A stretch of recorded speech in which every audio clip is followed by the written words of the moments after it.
During this module, Project Financing Part 4, we're going to specifically go into the various profitability profiles depending on the various finance sources that you're putting together for each and every project. We're also looking at the revenue sources and their profitability profile. And we're going to look very carefully and deeply into the waterfall structures, seeing who gets paid when, how much, and why.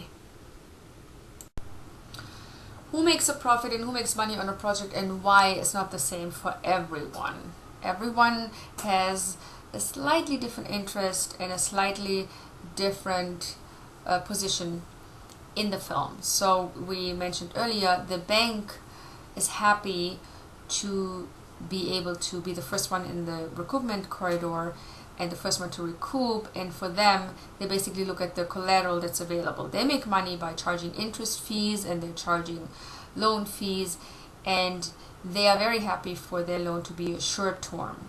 They would be taking over the picture in case the loan is not paid back. So for them, they're pretty risk-free because they would have the entire movie available to them if whatever bank loan they gave you, which is never more than 20%, is not paid to them. It's a pretty good deal for them.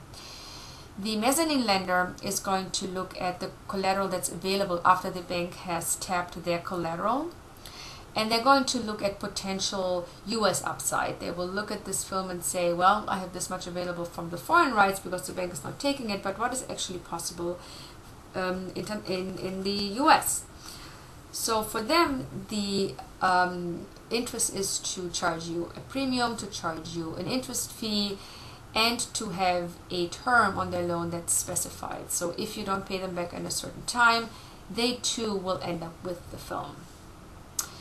The equity investor is going to look at your film and saying, after the mezzanine lender and the bank has recouped, what's going to be available for me and how do I make money? Well, they make money because they are charging a premium, but they're also going to be connected to the IP no matter what you do with it. You do a remake, you do a series, they are connected with it, unless you did a different deal with them where you are excluding these things. I have to say that I've done both. I've had equity investors where I said, if you are not whole in this movie, I'm going to, if I do a spin-off or this and the other, I will, take you over there. I've also done deals with equity investors where that was not the case, where just this movie and the revenue from this movie throughout the life of the movie is going to be the potential profit component for the equity investor. For the producer, the profit comes from the producing fee in the budget, because they are subject and should get a producing fee because they also do the work. They are actually physically producing the movie. And they are then interested to make sure that every funding element is going to be at least expensive as possible, because the producer, has to pay everyone back first and has to pay all their premiums first before he sees a dime in the net profits. So this is something where he is going to make sure that everything stays feasible. He's also interested in the fact that the budgets will stay feasible and that any and all expenses are kept low. For the sales agent, it's a pretty straightforward picture. The sales agent will look at a picture and say, well, I'm not investing anything here unless the sales agent offers a minimum guarantee up front, which would then replace the bank loan. But if he doesn't do that, then he basically makes money with every territory he sells. And all he needs to know is this is a movie that he can sell. He is interested in making sure that the package is strong, that the script is strong, because if he has something to sell that's good, that helps him. And the faster and the easier he can sell it, the better. The tax credit lender will look at the state or the country that they're lending against, and that's really the component for them that's going to make or break the deal. If they are asked to cash flow a tax credit or a tax rebate or a subsidy potentially that is in a territory or in a country or in a state that is shaky, where there are a lot of changes, or there is a rumor that the incentive is not going to be there for long, or that they're going to run out of money, they will then think twice if they're going to cash flow this credit or not. They are usually paid pretty fast because the payment occurs the minute the production is done and the expenses have been provided to the state, maybe during a tax return or through a tax period, and usually the tax credit lender would be paid back within 12 to 18 months, unless he is cash flowing a credit where the tax credit region says we're going to pay you back in installments, not all at once, which is the case in New York. The post-production services, they have the advantage of being able to connect early on to a project where they can ensure a product flow. So they're very eager to get as many projects into the post-production house as possible. So for them, they like to offer some deals in order to say, okay, you're definitely coming and doing the post-production with us. Music investment is its own little bubble because all they care about is lots of scoring and lots of original music in your project so that they can make lots of royalties. This is the summary of the various profitability profiles.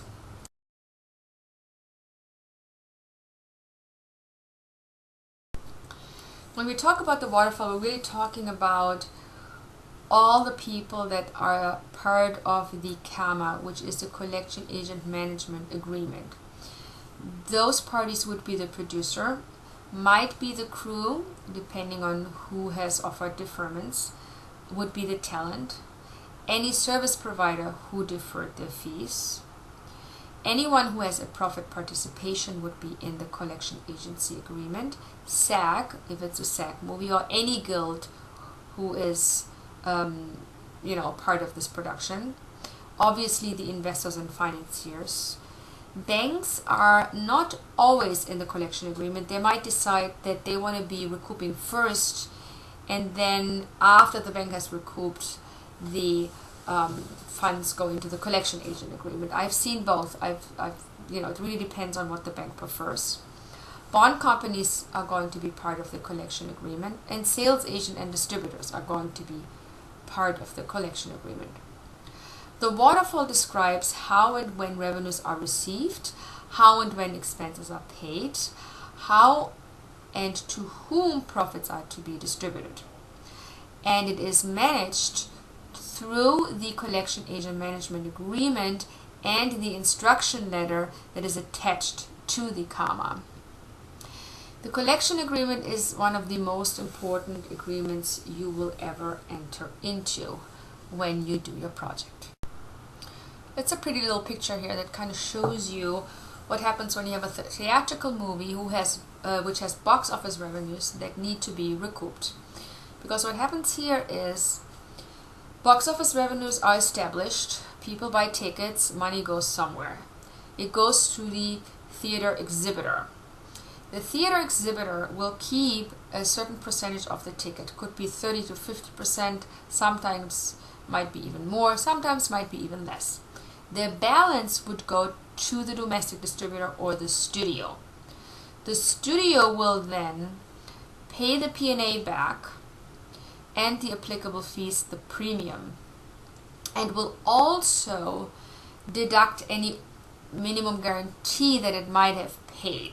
If it didn't pay it, great. If it did pay it, it will deduct that, as well as any distribution fees studio would charge.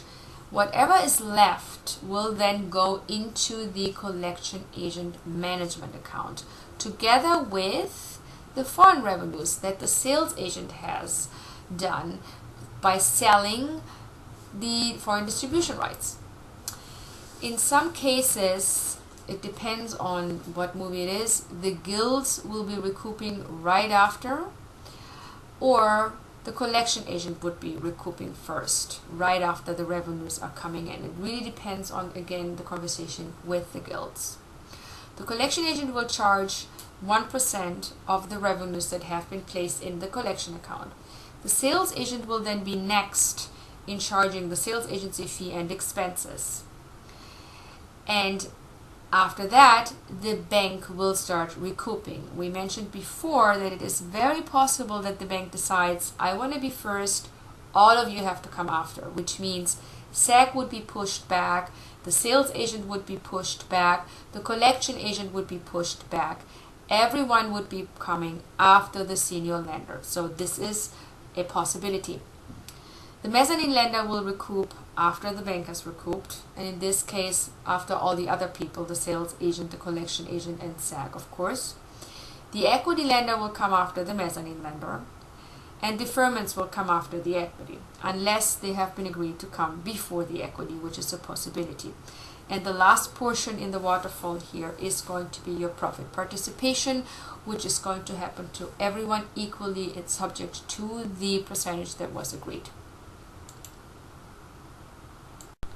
We talked a little bit about what the collection agent does. He collects all the revenues in relation to a movie and spends and disperses all the agreed expenses and the profits.